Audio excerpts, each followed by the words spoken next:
রাজভবন এই বিষয়টা আদৌ দেশের গণতান্ত্রিক কাঠামোতে রাখা উচিত কিনা এ নিয়ে গোটা দেশ জুড়ে বহু সময়ে বহু বিতর্ক আছে। ইতিহাসবিদরা একভাবে দেখেন এবং বিশেষজ্ঞরা নানাভাবে দেখেছেন।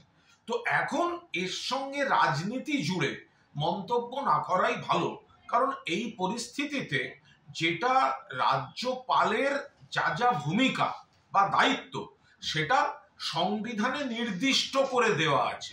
এখন বিজেপি চেষ্টা করে যে তাদের সময় তাদের নিযুক্ত রাজ্যপালদের উপর চাপ সৃষ্টি করে বা প্রভাবিত করে তাদের দিয়ে রাজনৈতিক উদ্দেশ্য প্রণোদিত কিছু পদক্ষেপ নেওয়াতে।